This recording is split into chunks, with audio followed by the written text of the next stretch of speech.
Hello बच्चे लोग। दक्षिणा की क्लास में बेटा आपका मेरे साथ बहुत बहुत स्वागत है। और आज की क्लास में हम अपने ट्रांसपोर्ट वाले चैप्टर को आगे बढ़ाने वाले हैं।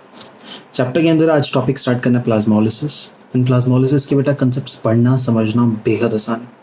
चैप्टर के बेसिकली बहुत कम नंबर ऑफ लेक्चर्स रह गए हैं, तो इन लेक्चर्स को हम लोग फिनिश करेंगे और हम इस चैप्टर को once and for all complete कर डालेंगे। तो आओ देखते हैं मेरे साथ कि क्या क्या पढ़ना है। The behavior of plant cells with regard to water depends on the surrounding solution। ये बात हमें मालूम है। आपके पास सराउंडिंग सॉल्यूशन आइसोटोनिक हो, हाइपोटोनिक हो या हाइपरटोनिक हो, तीनों में से कोई भी हो, जो आपका पास सराउंडिंग सॉल्यूशन है वो आइसोटोनिक हो सकती है, सेम कॉन्सेंट्रेशन सेल के जैसा। सेल ये अगर आइसोटोनिक होगी तो बाहर और अंदर का सेम होगा।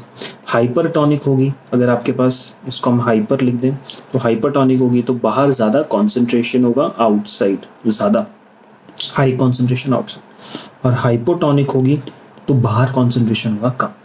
तो बेटा इस हिसाब से पानी प्लांट के सेल से बाहर जाएगा या अंदर जाएगा, ये बात हम डिसाइड कर सकते हैं। तो अब कंडीशन क्या है? कंडीशन है प्लाज्मोलिसिस की। किसकी कंडीशन है? प्लाज्मोलिसिस की। तो क्या कहता है ये?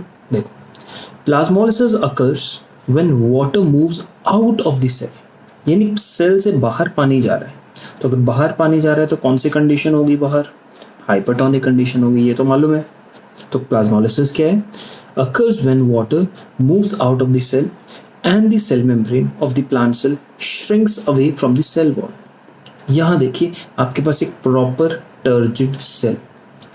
अब कंडीशन क्या है कि इस केस के अंदर आप यहाँ पे कंडीशन देखो, इस केस में मैं प्लाज्मोलिसिस का हूँ। प्लाज्मोलिसिस के केस में बच्चे क्या होता है, यहाँ पे ये सेल मेम्ब्रेन दिख रही है आपको ग्रीन से कलर की, ये सेल वॉल से दूर हो चुकी है। यानी सेल में से इतना इस कदर पानी बाहर निकल जाए कि सेल मेम्ब्रेन सेल से दूर हो जाए, सेल वॉल से दूर हो जाए। ऐसे कंडीशन को हम क्या टर्म करेंगे? प्लाज्मोलिसिस। यानी cell membrane of the plant cell shrinks away from the cell wall. बात क्लियर हुई? ये कब होता है? ये कहता है this occurs when the cell is placed in a solution that is hypertonic। कहानी क्लियर? बता दिया था आपको, ये तो हमें बेसिक आता ही है। बाहर पानी निकलता है, देखो water moves out, it is first lost from cytoplasm and then from the vacuole। यानी अगर सेल में से इतना बड़ा प्लांट सेल में न्यूक्लियस नहीं वैक्यूल है, तो पहले साइटोप्लाज्म से निकलेगा और फिर उसके बाद वैक्यूल से बाहर निकलेगा। इस बात को देखो बेटा इस तरीके से समझ लो कि अगर ये इस तरीके से, जैसे यहाँ पे सेल बना ही रखा है, मैं दिखा देता हूँ।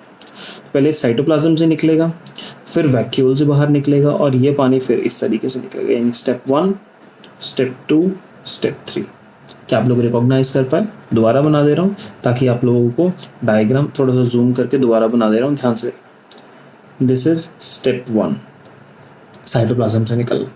अब साइटोप्लाज्म में कम है तो साइटोप्लाज्म को पूरा करने के लिए वैक्यूल से निकल के वापस साइटोप्लाज्म में होगा, स्टेप 2। और जो वैक्यूल से निकल के साइटोप्लाज्म में है फिर दोबारा बाहर निकल जाएगा, यानी स्टेप 3। आपको 3 स्टेप समझ आ गए? तो इसलिए कहा जाता है सबसे पहले निकलता है साइटोप्लाज्म से, फिर उसके बाद वैक्यूल से। ये तो कहानी क्लियर हुई। The water moves out first from cytoplasm and then from vacuole. The water then drawn out of the cell through the diffusion into extracellular fluid causes protoplast to shrink away from the walls।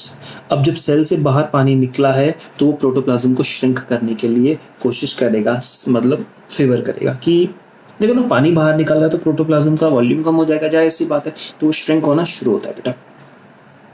The cell is said to be plasmolysed. यहाँ पे बच्चा observe कीजिए, यहाँ पे 3 terminologies दी हैं आपको। यहाँ पे एक टर्जिड बोला है, एक फ्लैसिड बोला है और एक प्लाज्मोलाइज्ड। इन तीनों को चीज़ को देखो। हमें प्लाज्मोलिसिस यहाँ पे फाइनली मिली है। ये एक टर्जिड सेल है, यानी इसके इस टर्जिड सेल के अंदर पानी ना अच्छे खासे अमाउंट के अंदर टर्जिड सेल में पानी भरा हुआ। अब टर्जिड सेल को आपने हाइपरटोनिक कंडीशन भेजा तो सी से बी जाएगा, आपने हाइपरटोनिक में भेजा तो पानी बाहर निकलना शुरू होगा। तो जब पानी बाहर निकलेगा तो अब प्रोटोप्लाज्म की वॉल्यूम कम, और प्रोटोप्लाज्म क्या करेगा? अब सेल वॉल पे प्रेशर नहीं डालेगा। और जब बेटा प्रोटोप्लाज्म सेल वॉल पे प्रेशर नहीं डाल रहा है ना, ऐसे टाइम पे ऐसे सेल को हम कहते हैं फ्लैसिड सेल। और फ्लैसिड सेल में जो प्रेशर पोटेंशियल होता है वो 0 होता है, याद रखिएगा आप लोग। यहाँ पे आपके पास प्रेशर पोटेंशियल की वैल्यू कुछ है क्योंकि यहाँ पे सेल कैसा है, टर्जिड। यहाँ पे वैल्यू 0 हो जाएगी क्योंकि अब सेल मेम्ब्रेन सेल वॉल को धक्का नहीं मार रही, समझ गए, वैल्यू कितनी होगी, 0। और यहाँ पे प्रेशर पोटेंशियल की वैल्यू हो जाएगी आपके पास नेगेटिव। क्या हो जाएगी, नेगेटिव, क्योंकि एक तरीके से वो अंदर की तरफ चला गया, बाहर की तरफ प्रेशर करने की जगह अंदर की तरफ को हो गया, इसलिए यहाँ पे प्रेशर प्लाज्मोलिसिस के दौरान प्रेशर पोटेंशियल की वैल्यू हो जाएगी नेगेटिव। और देखो ना, आपने हाइपरटोनिक कंडीशन में डाला तो पहले सी से बी गया और फिर बी से ए जाएगा, ये अल्टीमेटली होगा। और जब फाइनली आपके पास प्लाज्मोलिसिस आ जाएगी तो ये प्लाज्मोलाइज्ड सेल कहलाएगा। यहाँ तक आप बात क्लियर हो गई, पक्का done. When the cell is placed in an isotonic solution, ध्यान से देखना, there is no net flow, there is no net flow। मैं यहाँ पे net को अंडरलाइन कर रहा हूँ, हाईलाइट कर रहा हूँ। बेटा अगर ये बोलता there is no flow तो स्टेटमेंट गलत हो जाता। ये कहता है there is no net flow of water towards inside or outside, ना net बाहर जाता है ना net अंदर आता है। If the external solution balances the osmotic pressure of the cytoplasm, it is said to be isotonic। ये बात हमें क्लियर होता है।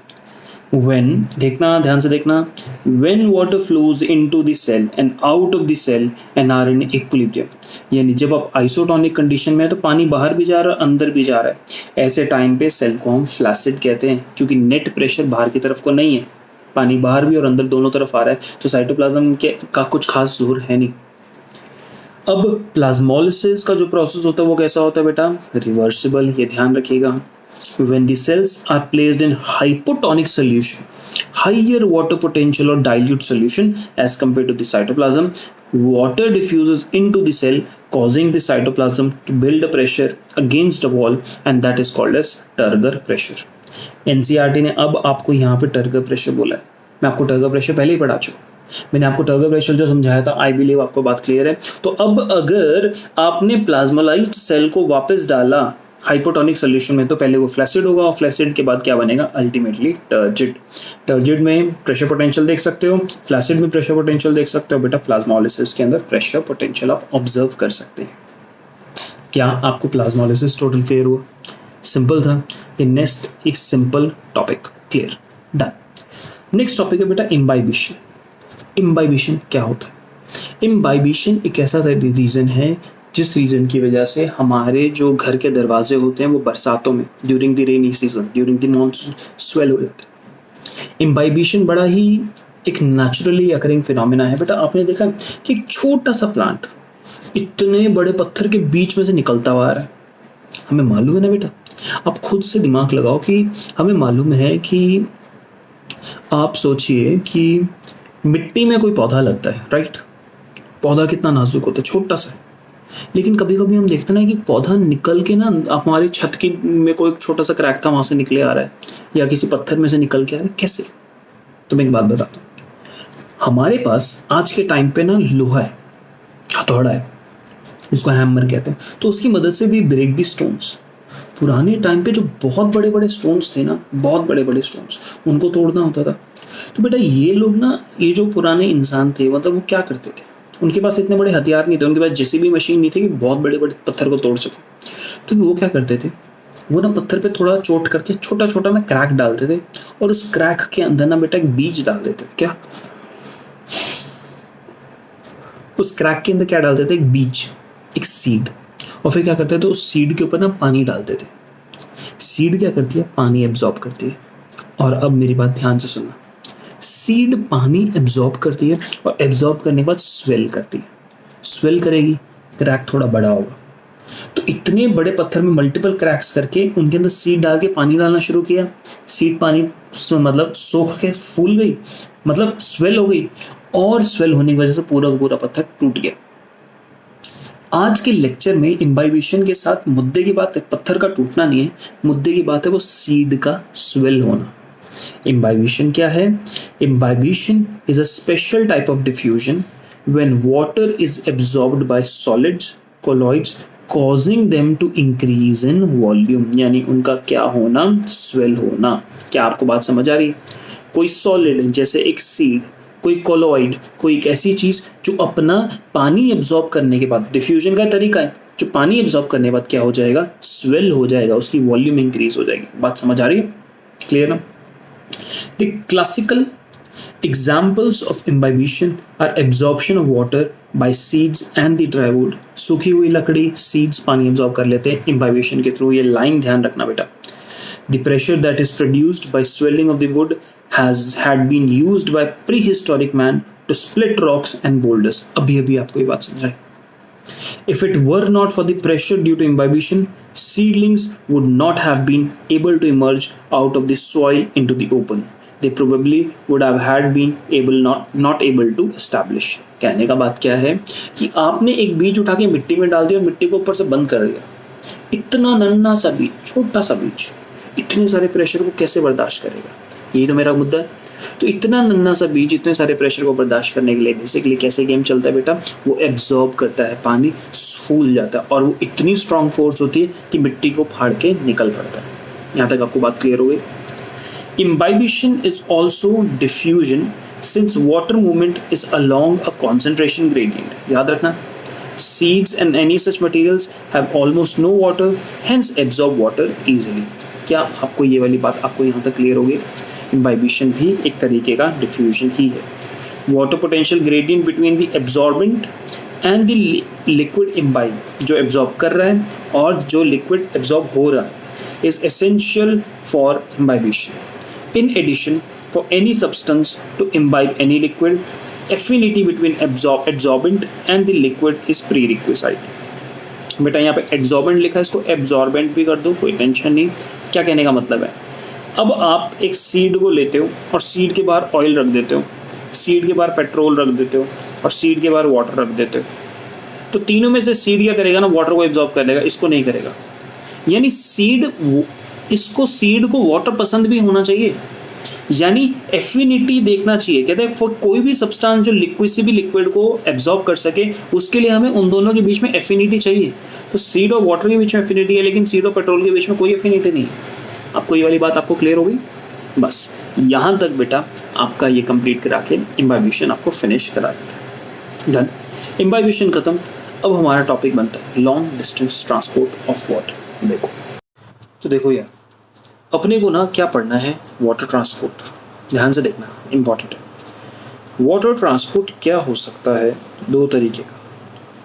एक तो बेटा लॉन्ग डिस्टेंस और दूसरा कैसा, शॉर्ट डिस्टेंस। एक लॉन्ग डिस्टेंस ट्रांसपोर्ट और दूसरा है शॉर्ट डिस्टेंस ट्रांसपोर्ट। ये दो टाइप के आपके पास वाटर ट्रांसपोर्ट अपने को देखने को मिलते हैं। हमने इसमें से ना शॉर्ट डिस्टेंस ट्रांसपोर्ट पढ़ लिया पुत्र, और शॉर्ट डिस्टेंस ट्रांसपोर्ट को यानी छोटे से डिस्टेंस पे ट्रांसपोर्ट कराने का सबसे कॉमन पैटर्न हमने देखा है डिफ्यूजन। और डिफ्यूजन के दो टाइप्स देख लिए हैं, सिंपल डिफ्यूजन कह सकते हैं या फिर फैसिलिटेटेड डिफ्यूजन कह सकते हैं, या फिर आपने दूसरा पढ़ा है एक्टिव ट्रांसपोर्ट। ठीक, लॉन्ग डिस्टेंस ट्रांसपोर्ट हमें ये करना है बेटा। ये लॉन्ग डिस्टेंस ट्रांसपोर्ट कैसे होता है, ये अब मुद्दे की बात है। आपको क्लियर हो रही है? तो वाटर ट्रांसपोर्ट, अब हमें लॉन्ग डिस्टेंस ट्रांसपोर्ट हाउ ये समझाऊंगा। पॉइंट इज वाई बेटा, लॉन्ग डिस्टेंस अगर अपने को ट्रांसपोर्ट करना है ना, क्योंकि प्लांट की जरूरत है। अब जमीन में से पानी आएगा तो ही फोटोसिंथेसिस के लिए पानी ऊपर पहुंच पाएगा, तो लॉन्ग डिस्टेंस चाहिए ना बाबा। इतना पानी की रिक्वायरमेंट किसी भी सेल को होती है, तो जो पानी जमीन से एब्जॉर्ब होगा उसको ऊपर तक भेजना है, प्लांट के हर एक नुक एंड कॉर्नर तक भेजना है, तो आपको लॉन्ग डिस्टेंस ट्रांसपोर्ट चाहिए ही चाहिए। तो मुझे लगता है आप वाई को तो आंसर कर पाए। बात बेटा पता क्या है, मुद्दे की क्या है कि आप क्यों, मतलब क्यों तो हमने आंसर कर दिया, कैसे, हाउ मतलब कैसे होगा। आप मुझे एक बात बताओ, आपको ट्रांसपोर्ट करना है बेटा पानी, ये तो बात समझ आती है, लेकिन ट्रांसपोर्ट से पहले आपको एब्जॉर्ब भी तो करना है। कहाँ से करना है? सॉइल से। तो सॉइल से आप पानी एब्जॉर्ब करते हो इस किसी ना किसी तरीके से, और एब्जॉर्ब करने के बाद उसको फिर ट्रांसपोर्ट कर देते हो, राइट। तो अब हमारे टॉपिक्स मालूम बेटा क्या है कि एब्जॉर्ब कैसे होगा, हाउ, एंड ये जो लॉन्ग डिस्टेंस ट्रांसपोर्ट होगा हाउ, यानी यहाँ पे मैकेनिज्म इन्वॉल्व, कौन सा मैकेनिज्म इन्वॉल्व है जो इस लॉन्ग डिस्टेंस में हेल्प कर रहा है, प्लस इसके साथ साथ आपके पास हम मैकेनिज्म इन्वॉल्व के अलावा आपको क्या पढ़ा सकते हैं लॉन्ग डिस्टेंस ट्रांसपोर्ट के अंदर, मतलब मैकेनिज्म के अलावा, मतलब मैकेनिज्म को मैं कह सकता हूँ reason, what are the different reasons क्यों होती हैं, एंड पाथवे कि कौन कौन सा वो पाथवे लेता है लॉन्ग डिस्टेंस ट्रांसपोर्ट के लिए। तो तुम 2 पॉइंट समझ रहे हो। अब आपको शॉर्ट डिस्टेंस की कहानी या कंसेप्ट समझ आ गया। पॉइंट इज मुझे लॉन्ग डिस्टेंस पढ़ाना है, मुझे ज़मीन से लेकर ऊपर तक, प्लांट के टिप तक भेजना है, तो पहले ज़मीन से एब्जॉर्ब भी तो करना पड़ेगा। तो मैं ज़मीन से एब्जॉर्ब कैसे करूँगा, पहली पॉइंट ये पढ़ाऊँगा। फिर आपको पढ़ाऊँगा लॉन्ग डिस्टेंस ट्रांसपोर्ट करना है तो कौन कौन सा पाथवे लेगा पानी, और उनमें से पाथवे में जब पानी मूव करेगा तो किन प्रिंसिपल्स, किन मैकेनिज्म्स को फॉलो करेगा। आप ये बात समझ गए। देखो एनसीईआरटी में long distance transport of water का कंसेप्ट दिया हुआ है। ये हमारा 11.3 टॉपिक है। अब देखो टॉपिक के अंदर, अब इस टॉपिक को आगे डिटेल में समझाया कि कैसे पानी प्लांट एब्जॉर्ब करता है। बेटा एनसीईआरटी को पढ़ना सीखो। एनसीईआरटी में टॉपिक का नाम क्या है, 11.3, और 11.3 यानी लॉन्ग डिस्टेंस ट्रांसपोर्ट के अंदर मैंने यही समझाया ना, लॉन्ग डिस्टेंस ट्रांसपोर्ट में सबसे पहले मुझे एब्जॉर्ब कैसे करना है ये पढ़ाना पड़ेगा, और फिर ये पूरा पूरा मैकेनिज्म। यानी टॉपिक है 10.3, इसमें होगा, ये होगा 10.3.1 और ये होगा 10.3.2। रफली मैंने देखा नहीं है बट एग्जैक्टली कुछ यही होना चाहिए। आप समझ पा रहे हो।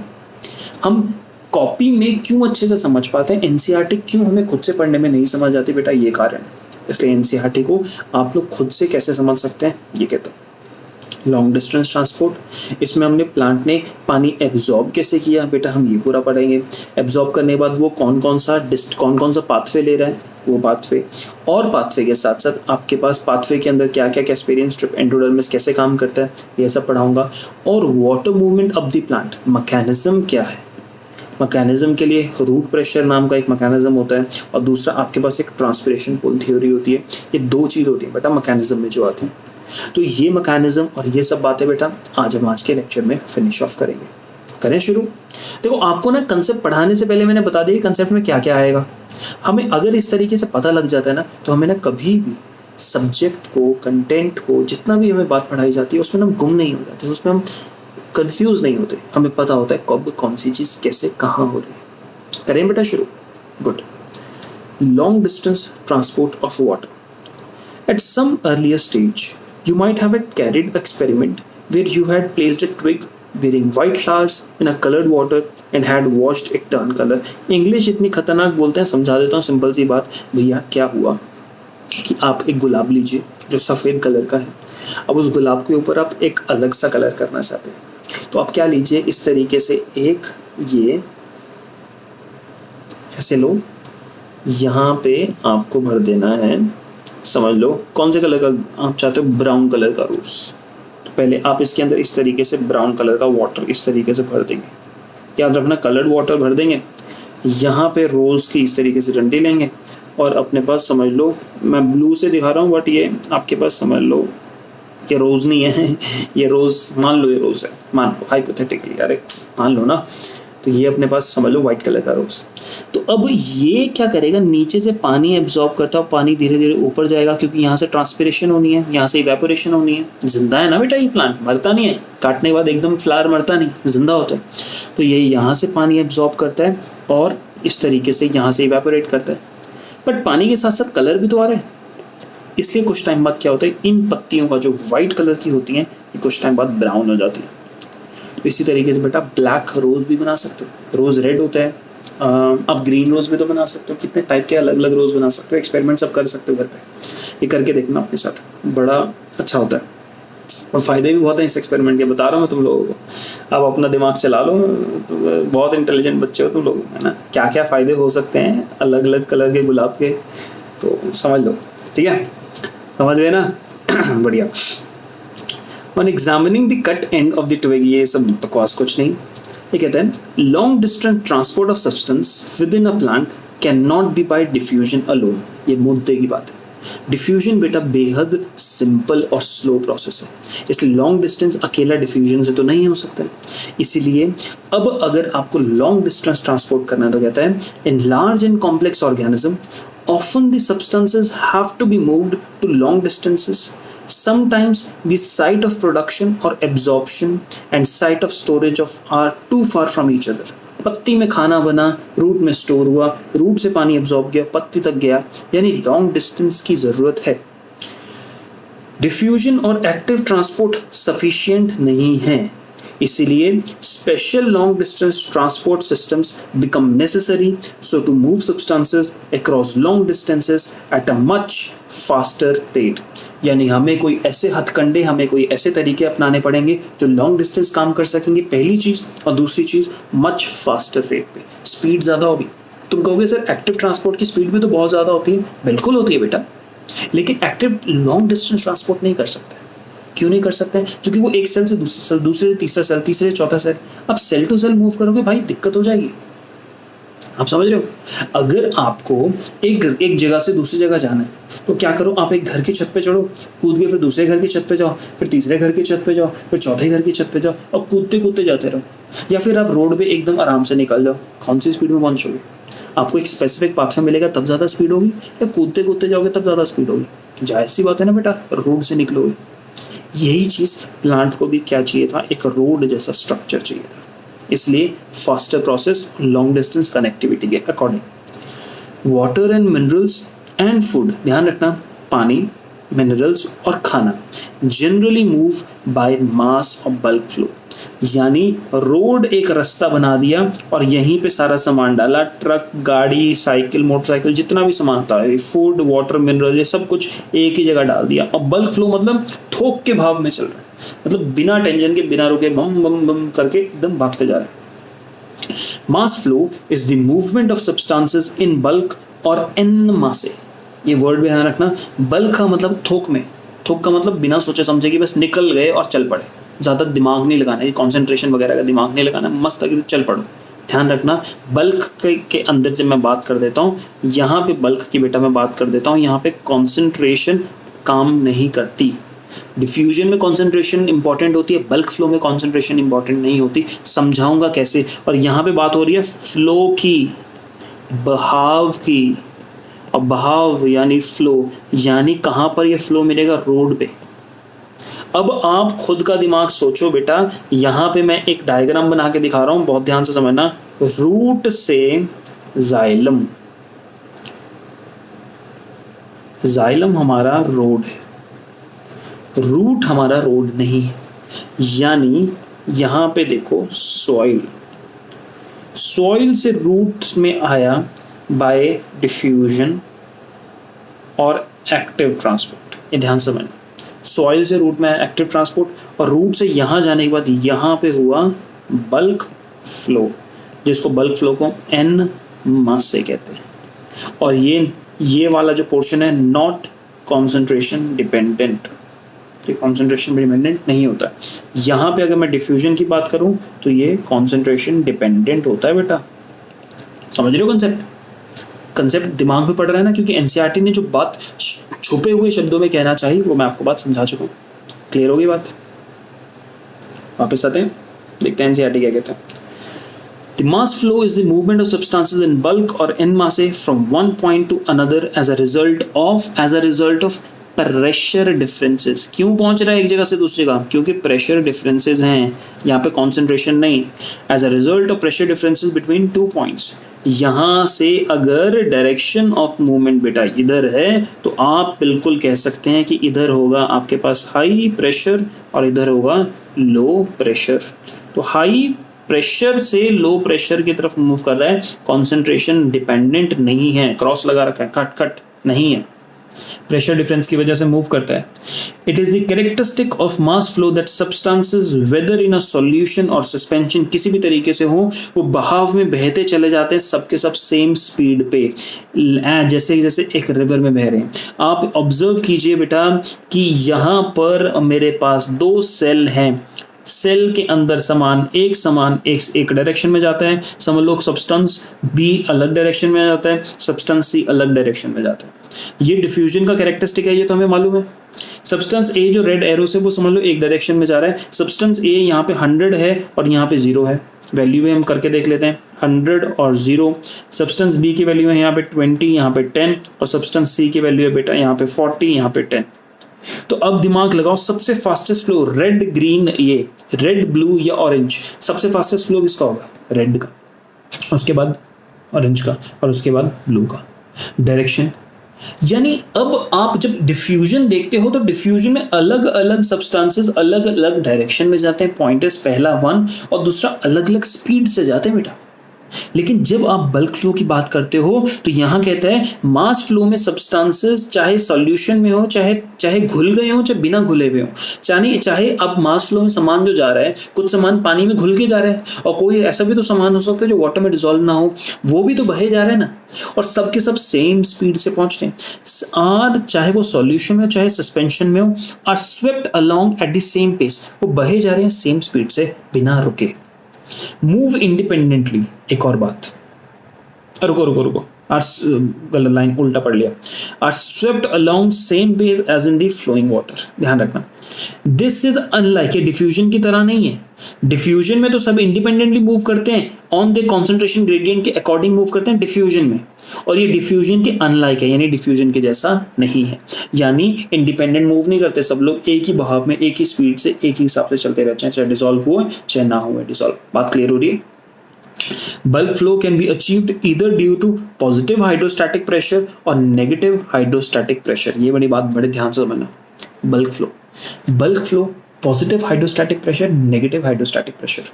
इस बात को समझाने के लिए वापस इस डायरेक्शन में देखो, इस डायग्राम में ये बाकी चीजें हम मिटा देते हैं।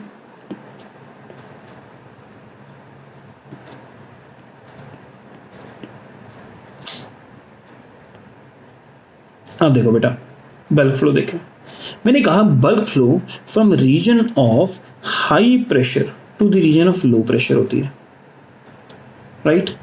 अब रीजन ऑफ हाई प्रेशर तो रीजन ऑफ लो प्रेशर किस तरीके से है, इस बात को समझने के लिए आप समझोगे, आपके पास एक गार्डन में पानी डाल रहे हो, पाइप है, पीछे से तुमने नलका चलाया, नलके में प्रेशर बढ़ा, मतलब सॉलिड आया, स्ट्रॉन्ग प्रेशर आया और पानी आगे से निकलता गया। तो यानी आगे हमने नलके के केस में हाई प्रेशर फ्रॉम टैप, और यहां तो जीरो प्रेशर था ना, तो हाई प्रेशर से लो की तरफ चलेगा, ठीक है।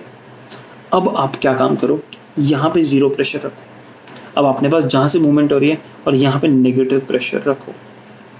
जैसे एक स्ट्रॉ लो, कोक की बोतल में डालो, तो अब जब कोक की बोतल में तुमने स्ट्रॉ डाली तो स्ट्रॉ के बेटा एक एंड पे तो जीरो प्रेशर था, लेकिन जब आपके मुंह के अंदर जो स्ट्रॉ का पोर्शन था वहाँ पे नेगेटिव प्रेशर, सक्शन प्रेशर आपने डेवलप किया, तो उससे भी तो पानी एकदम बहता हुआ आया ना, इतना स्ट्रॉन्ग आया।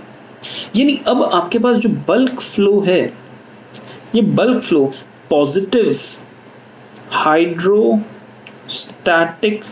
प्रेशर इस वजह से भी आ सकता है, और नेगेटिव हाइड्रोस्टैटिक प्रेशर इसकी वजह से भी आ सकता है। यानी bulk flow positive hydrostatic pressure, negative hydrostatic pressure बेटा दोनों वजह से आ सकता है। बोलो बात क्लियर हो रही है? सिंपल समझ आया कि नहीं आया? सिंपल है ना, यही दो कारण होते हैं। और अगर ये वाली बात आपको समझ आ गई, दैट मीन्स आपको ये वाला पैराग्राफ मस्त क्लियर ढंग से समझ आ चुका है। मुद्दे की बात क्या है कि प्लांट पानी एब्जॉर्ब करते कैसे हैं, यानी अब ये वाला पोर्शन डिस्कस होने जा रहा है, तो प्लांट पानी एब्जॉर्ब कैसे करते हैं। बेटा ये वाला पोर्शन मैं आपको पहले यहाँ पे लिख के समझाऊंगा, फिर हम पढ़ें। एब्जॉर्प्शन जो हो रही है बेटा, एब्जॉर्प्शन ऑफ वाटर, यहाँ पे वाटर एब्जॉर्प्शन हो रहा है, मैं मिनरल्स या भी एब्जॉर्प्शन की बात नहीं करी है।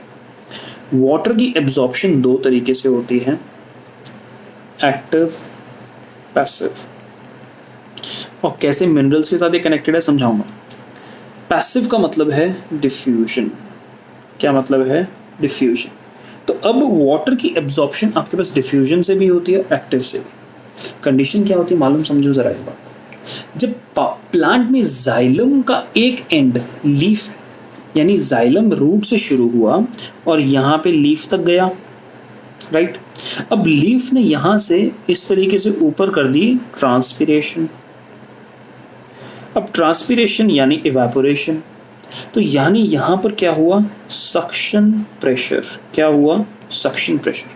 तो सक्शन प्रेशर ने यहाँ से जाइलम से पानी खींचा, लेकिन रूट में तो बेटा जाइलम तो सेंटर में था। अब आपके पास यहाँ पे कॉर्टेक्स वाले सेल्स हैं। आप डायग्राम को देखो, डायग्राम को देखोगे तो सब समझ आएगा। यहाँ पे इस डायग्राम को देखो, रूट में जाइलम यहाँ है, इधर आपके पास जाइलम दिख रहा है, जाइलम यहाँ तो कहीं नहीं है, जाइलम तो अपने पास यहाँ है। तो जाइलम के पास नेगेटिव प्रेशर आया और जाइलम ने वो नेगेटिव प्रेशर यहाँ के सेल्स को दिया, उसने यहाँ के सेल्स को दिया, उसने एपिडर्मल सेल्स को दिया, और फिर यहाँ पे रूट हेयर के सेल्स के पास नेगेटिव प्रेशर जो जाइलम वाला वो आया। यानी अगर सिंपल बात कहूँ, जाइलम में नेगेटिव प्रेशर डेवलप हुआ ट्रांसपिरेशन की वजह से, ये बात हमें समझ आई। फिर वो नेगेटिव प्रेशर आगे आगे बढ़ता गया और इफेक्ट किया फाइनली रूट हेयर को। क्या किया? रूट हेयर को। बेटा रूट हेयर के ऊपर आपके पास इसकी वैल्यू जो थी वो कैसी होगी? नेगेटिव। ठीक, अब आप रूट हेयर का वाटर पोटेंशियल निकालो। रूट हेयर का वाटर पोटेंशियल ये होगा, ओके। रूट हेयर में सॉल्यूट की वैल्यू कुछ नेगेटिव में होगी, नेगेटिव x मान लो, प्लस वो प्रेशर पोटेंशियल की वैल्यू कैसी है यहाँ पे? सक्शन प्रेशर की वजह से नेगेटिव, इसको मैं नेगेटिव y मान लेता हूँ। तो यानी आपके पास net value x minus Y, right. यानी अगर आपको ये वाली बात समझ आई है तो प्रेशर, ये जो water potential in root hair है, इसकी वैल्यू अल्टीमेटली कैसी है? नेगेटिव है ना। जब बेटा इसकी वैल्यू अल्टीमेटली अपने पास नेगेटिव है ना, इसकी वैल्यू वाटर पोटेंशियल की, तो वाटर पोटेंशियल की अगर अल्टीमेट वैल्यू अपने पास नेगेटिव होने की वजह से अपने को इफेक्ट क्या पड़ेगा बेटा? यहाँ पे ये वाटर पोटेंशियल रूट हेयर में है नेगेटिव, तो अब बाहर से पानी को ये अपने अंदर बाय डिफ्यूजन कर लेगा, एब्जॉर्ब। तो अब अगर मैं आपको कहता हूं कि पैसिव डिफ्यूजन की वजह से, क्योंकि जो वाटर पोटेंशियल होता है बिकम्स नेगेटिव। क्लियर? एक और चीज, एक्टिव प्रोसेस से कैसे होती है जरा सीखो। Active absorption of minerals from soil. Soil से मिनरल्स का एक्टिव एब्जॉर्प्शन किया, इसकी वजह से क्या होता है? सॉल्यूट पोटेंशियल जो होता है आपके पास रेड्यूसेस मतलब मोर नेगेटिव हो गया। Therefore water potential decrease, therefore water absorbed. बात क्लियर हुई? यानी एब्जॉर्प्शन के तरीके में, इस पूरे तरीके में सॉइल से एक्टिव पैसिव का एब्जॉर्प्शन प्रोसेस कैसे हुआ, ये वाली बात आपको क्लियर हो चुकी है। समझ आ गई बेटा? यहाँ तक तो डन हुआ। अब देखो, point is how plants absorb water. We know that root absorb most of the water that goes into plants. Obviously root से तो मोस्ट ऑफ द पानी एब्जॉर्ब होता है। इसी का रीजन है हम पानी को सॉइल में डालते हैं, पत्तियों पे नहीं डालते। अब कोई आदमी समझदार नहीं, बेवकूफ़ कहूँगा, वो पानी को पत्तियों पे डालना शुरू कर रहा है, लीव्स के ऊपर पानी को डालता है और सोचता है कि वहाँ से पानी एब्जॉर्ब हो जाए। ऐसे थोड़ी होगा, रूट से सॉइल से एब्जॉर्ब होता है। The responsibility of absorption of water and minerals is more specifically the function of root hairs that is present in millions at the tip of roots. Tip of roots पे root hair बहुत ज़्यादा पड़े। Root hairs are thin-walled, पतली extensions of root epidermal cells that greatly increase the surface area of absorption. मालूम है हमें? Water is absorbed along with mineral solute by root hairs purely by diffusion. Clear? Water आपके पास अगर देखो, अगर आपने water potential decrease हुआ क्योंकि सॉल्यूट की वजह से, तो वाटर यहाँ पे एब्जॉर्ब हुआ। एक्टिव मिनरल एब्जॉर्प्शन की वजह से वाटर एब्जॉर्ब हुआ ना। अब तुम बोलोगे सर यहाँ पे पानी तो जो एब्जॉर्ब होगा इस वाले प्रोसेस में भी बाय डिफ्यूजन होगा। बात सही है बेटा, सही बोल रहे हो कि पानी, चाहे मैं यहाँ पे वर्ड एक्टिव बोलूँ चाहे बोलूँ पैसिव, पानी एब्जॉर्ब हर मामले में डिफ्यूजन के थ्रू ही होता है। लेकिन डिफ्यूजन क्यों बन रहा है? क्या डिफ्यूजन एक्टिव मिनरल एब्जॉर्प्शन की वजह से है तो एक्टिव एब्जॉर्प्शन कह देते हैं, और डिफ्यूजन पैसिव नेगेटिव प्रेशर बनने की वजह से है तो पैसिव डिफ्यूजन कह देते हैं। बट डिफ्यूजन हो रहा है। क्लियर हो रहा है? यहाँ पे क्या कहता है? Water is absorbed along with mineral solutes by root hair purely by diffusion. Confuse नहीं होना बेटा। Once water is absorbed by the root hair, एक बार जब water absorb कर लिया गया, it can move deeper into the root by two ways, apoplast, symplast. बेटा अगर आपने रूट हेयर से पानी एब्जॉर्ब कर लिया है ना, तो रूट हेयर से एब्जॉर्ब होने के बाद पानी कैसे मूव करेगा, ये हमारा नेक्स्ट क्वेश्चन है। ध्यान से समझना। पानी ना बेटा दो तरीकों से मूव कर सकता है, कि एपोप्लास्ट और एक सिम्प्लास्ट। एपो का मतलब विदाउट, सिम का मतलब विद, एंड प्लास्ट का मतलब प्लाज्मा या साइटोप्लाज्म। एपोप्लास्ट, प्लास्ट का मतलब है साइटोप्लाज्म। ध्यान से सुनो, एपोप्लास्ट पाथवे में पानी विदाउट साइटोप्लाज्म मूव करता है और सिम्प्लास्ट में विद साइटोप्लाज्म। क्यों, कैसा, देखो इधर, पानी बेटा यहां से एब्जॉर्ब हुआ, देखते रहिए, पानी की जो मूवमेंट होती है ना पुत्र, वो यहां से इस तरीके से मूवमेंट हो रही है। देखो पानी की मूवमेंट को देखो तुम, यहां तक मैंने क्या किया, यहां से पानी मूव कराता है, डॉट डॉट को देखते रहना, यहां से मैं पानी मूव करवा रहा हूं, इधर से मैं पानी मूव करा रहा हूं।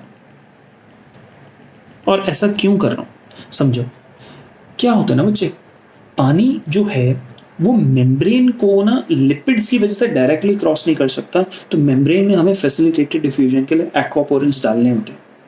तो मेम्ब्रेन के अंदर पानी मुश्किल से जाएगा, चलो फैसिलिटेटेड डिफ्यूजन से क्या बढ़ गया, बट मुश्किल होता थोड़ा।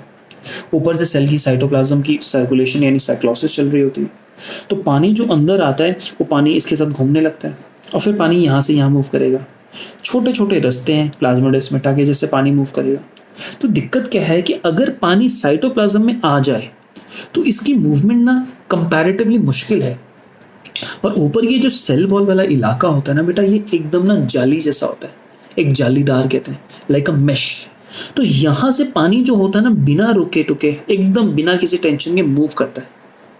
तो अगर पानी विदाउट द साइटोप्लाज्म यानी in the cell wall move कर रहा है, कहाँ पे, इनसाइड द सेल वॉल, आप समझ रहे हो, एपोप्लास्ट का मतलब क्या हुआ, इनसाइड द सेल वॉल, या मतलब एपोप्लास्ट कोई भी ऐसा तरीका हो ना जहाँ पे सेल मेम्ब्रेन नहीं है या फिर यहाँ पे साइटोप्लाज्म नहीं है, तो एपोप्लास्ट मतलब इन सेल वॉल, इन इंटरसेल्युलर स्पेसेस, इसके थ्रू अगर पानी मूव करे तो इसको एपोप्लास्ट कहेंगे। और याद रखिएगा बेटा ये प्रोसेस कैसा होता है, ईजियर होता है, आसान होता है। जब हम सिम्प्लास्ट की बात कहते हैं इन साइटोप्लाज्म, और जो बेटा वो साइटोप्लाज्म में जाता है तो वैक्यूल के अंदर भी चल जाता है, प्लस इन वैक्यूल।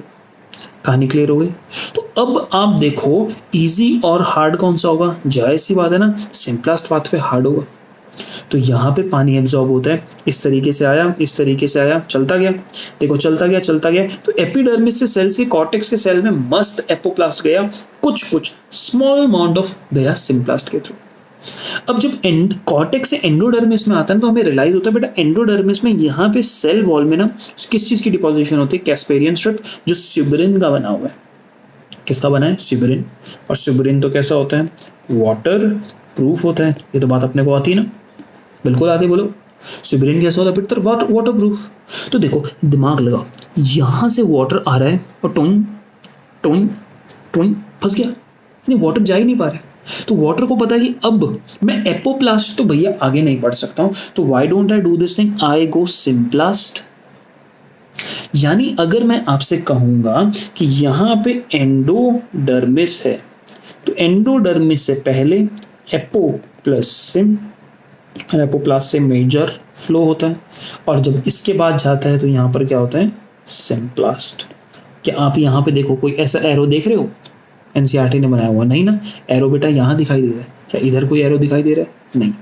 यानी एंडोडर्मिस के बाद, इस एंडोडर्मिस के बाद जो आगे बेटा जी मूवमेंट होती है, एंडोडर्मिस के बाद पेरिसाइकिल, पेरिसाइकिल से जाइलम, ये सब प्रीडोमिनेंटली कैसा जाता है, सिम्प्लास्ट जाता है। और एक और बात बताओ, जाइलम जो है, क्या जाइलम के अंदर आपके पास कोई प्लाज्मा या साइटोप्लाज्म मिलता है, नो, जाइलम डेड होता है। चार में से जाइलम पैरेन्काइमा के अलावा सब डेड है ना, तो जाइलम के थ्रू ट्रांसपोर्ट को भी हम एपोप्लास्ट ही बोल दिया करते हैं। चाहे ये इतना इंपॉर्टेंट या इतना रेलिवेंट टर्म नहीं है, बट इसको हम फिर भी एपोप्लास्ट बोल देते हैं। तो बोलो आपको एपोप्लास्ट क्लियर हुआ, सिम्प्लास्ट क्लियर हुआ, ये कैस्पेरियन स्ट्रिप का पूरा फंडामेंटल क्लियर हुआ। बेटा आपको ये पूरा फंडामेंटल क्लियर हुआ तो मुझे ऐसा लगता है कि आप इस डायग्राम को अच्छे से समझ सकते हैं। डायग्राम में मूवमेंट दिखाया है, सिम्प्लास्टिक एपोप्लास्टिक पूरी दोनों के तरीके से, ये पूरी की पूरी देखो एपोप्लास्टिक मूवमेंट है, ये सिम्प्लास्टिक मूवमेंट दिखाई है, ये दोनों चलती है। कैस्पेरियन स्ट्रिप के बाद आपके पास सिम्प्लास्टिक मूवमेंट हो जाती है और पानी फॉल कर जाता है जाइलम के अंदर और फिर जाइलम से ऊपर फ्लो करना करता है शुरू। यहाँ तक अब इतना वाला पोर्शन बेटा जो मैं आपको समझा के सब कुछ समझा चुका हूँ, ये खुद ब खुद पढ़ेंगे। मैं आपको कुछ एक्स्ट्रा पॉइंट पढ़ाने वाला हूँ जो माइकोराइजा को लेके। हमें पता है कि माइकोराइजा क्या होता है, आपको बायोलॉजिकल क्लासिफिकेशन में पढ़ाया था, माइकोराइजा की पूरी अंडरस्टैंडिंग दी थी, पक्का ढंग से समझाया था। एंडोमाइकोराइजा, एक्टोमाइकोराइजा सब कुछ ढंग से पढ़ाया था, तो वो आप पोर्शन रिवाइज करेंगे। इसको पढ़ते हैं। Some plants have additional structures associated with them that help in water and absorption. A mycorrhiza is a symbiotic association of a fungus with the root system, specifically gymnosperm से मिलता है। The fungal filaments form a network around the very young root or they penetrate the root cells, ये भी पढ़ाया था endomycorrhiza। The hyphae have a very large surface area that absorb mineral ions and water from the soil from a much larger volume of soil that perhaps a root cannot do। देखो बेटा, root में पानी absorption root hair की वजह से होती है। अब रूट हेयर बहुत ज्यादा भी नहीं है, रूट के सिर्फ जोन ऑफ इलोंगेशन में, बाकी जोन ऑफ मैचुरेशन में, बाकी तो कहीं नहीं है। तो अगर आपको पानी की एब्जॉर्प्शन बढ़ानी है तो ये जो फंगल है ना, फंगस है, वो पतली पतली फिलामेंट जैसा है। मतलब आप समझ सकते हो कि fungus is exactly like a root hair but बहुत लंबा और बहुत सारे एरिया में फैला हुआ है। अगर एक प्लांट को आप ऑब्जर्व कर रहे हैं तो यहाँ से अगर ग्रीन वाले एरिया से ज़मीन शुरू हो रही है तो मैं ऐसा कहूँगा कि प्लांट की अगर रूट बेटा ऐसे फैल रही है तो यहाँ पे समझ लो, यहाँ पे आपके पास रूट हेयर है जोन ऑफ मैचुरेशन में, ये गेम है। लेकिन एक प्लांट जिसने फंगस के साथ एसोसिएशन करी है उसके रूट हेयर तो ये हैं, ठीक है, बट उसके साथ इस तरीके से लंबी लंबी दूर तक इस तरीके से फंगस के फिलामेंट भी जा रहे हैं। अब बोलो, जो एरिया ऑफ एब्जॉर्प्शन किसने ज़्यादा कवर किया, 1 ने या 2 ने? कौन सा बेटर है? एब्जॉर्प्शन ज़्यादा इसमें होगी कि इसमें होगी? जाहिर सी बात बेटा, आंसर 1 निकलेगा ना। ये वाला काम अपने को माइकोराइजा करके देता है। समझ गया आप मेरी बात? पक्का क्लियर हो गया? The hyphae have a very large surface area that absorb mineral ions and water from the soil from a much larger volume of soil that perhaps root cannot do. The fungus provides minerals and water to the root. In turn, the root provides sugar and nitrogen containing compounds to the mycorrhiza. यानी अगर mycorrhiza root को पानी absorb करके दे रहा है, minerals दे रहा है, तो उसके अगेंस्ट भी तो कुछ लेगा, तो खाना पीना और नाइट्रोजनस कंटेनिंग कंपाउंड वहाँ से ले लेते हैं। एग्जाम्पल के नाम में पाइनस दे दिया है जो जर्मिनेट नहीं कर सकता है without the presence of mycorrhiza. Importance देख रहे हो माइकोराइजा की कितनी? तो बेटा यहाँ तक हमारा डन, क्लियर हुआ एब्जॉर्प्शन कैसे होता है। अब एब्जॉर्प्शन रूट से पहुंच के, रूट से मतलब मैं कहूँगा रूट हेयर से पहुंच के आपके पास जाइलम के अंदर जा चुका है। अब जाइलम से ऊपर कैसे जाएगा? What are the mechanism, what are the theories that tell us कि हमें एग्जैक्टली कैसे पहुंचेगा। देखो मैं यहाँ पे तुम्हें बता चुका हूँ, ये बता चुका हूँ बेटा कैसे एब्जॉर्ब होगा। मैं आज के लेक्चर में लॉन्ग डिस्टेंस ट्रांसपोर्ट की अंडरस्टैंडिंग दे चुका हूँ और आपको पूरा का पूरा पाथवे पढ़ा चुका हूँ कि पाथवे सिम्प्लास्टिक एपोप्लास्टिक होगा और जाइलम के थ्रू होगा। अब मैंने इन द नेक्स्ट वाला लेक्चर आपको पढ़ाना है मैकेनिज्म कौन सा इन्वॉल्व है फॉर दिस मूवमेंट। आप समझ गए? वो मैकेनिज्म पढ़ाना है। तो अभी के लिए बेटा इस लेक्चर को यहीं फिनिश ऑफ करते हैं। मैकेनिज्म हम नेक्स्ट वाली क्लास में पढ़ेंगे और आगे बढ़ते रहेंगे। अभी के लिए tata, bye bye, good night, take care and फोड़ते रहो।